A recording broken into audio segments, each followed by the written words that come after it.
అందరికీ నమస్కారం. ఏదైతే గడిచిన 4 రోజుల క్రితం మరి భారతదేశ వ్యాప్తంగా కూడా కేంద్ర ప్రభుత్వం క్రూడ్ ఆయిల్ పైన సుమారుగా పెట్రోల్ డీజిల్ పైన ₹3 పెంచడం జరిగింది. దీని కారణంగా ఆంధ్రప్రదేశ్ రాష్ట్రంలో వైసీపీ పార్టీ నిరసన వ్యక్తం చేయడం జరిగింది. దేని మీద కూటమి ప్రభుత్వం ఇచ్చిన హామీని నిలబెట్టుకోలేదు, మరి ₹3 పెంచారంటూ కూడా చెప్పడం జరిగింది.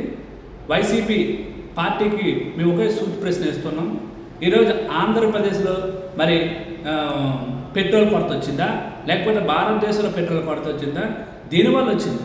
ప్రపంచంలో జరుగుతున్న యుద్ధం కారణంగా, కొన్ని దేశాల మధ్య జరుగుతున్న యుద్ధం కారణంగా మరి ఈ యొక్క పెట్రోల్ డీజిల్ కొరత అనేది రావడం జరిగింది. కాబట్టి ఈ కూటమి ప్రభుత్వం వచ్చి 2 సంవత్సరాలు అయ్యింది. పెట్రోల్ డీజిల్ పైన ఏమైనా ఒక పైసా మేము పెంచడం జరిగిందని అడుగుతున్నాం.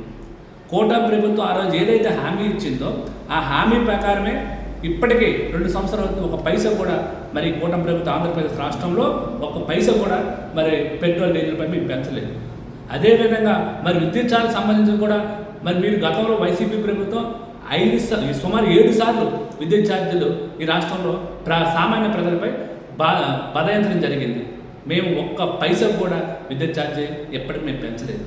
మరి గతంలో సుమారు 3 నుంచి 4 సార్లు లేదా 5 సార్లు పెట్రోల్ డీజిల్ పైన ఈ రాష్ట్రం సామాన్య మానవులపై మీరు గత వైసీపీ ప్రభుత్వం మరి పెంచడం జరిగింది. పెట్రోల్ డీజిల్ పై 2 ఏళ్ళ అధికారులకు వచ్చి కూటమి ప్రభుత్వం ఒక్క పైసా కూడా పెంచలేదు. అది కూడా మీరు తెలుసుకోండి. కాబట్టి ఇదేదో ఆంధ్రప్రదేశ్లో లేదా భారతదేశంలో జరుగుతున్న విపత్తు కాదు, ప్రపంచంలో జరుగుతున్న కొన్ని దేశాల మీద జరుగుతున్న విపత్తు కారణంగా ఈ పెట్రోల్ డీజిల్ రేట్లు పెరగడం జరిగింది.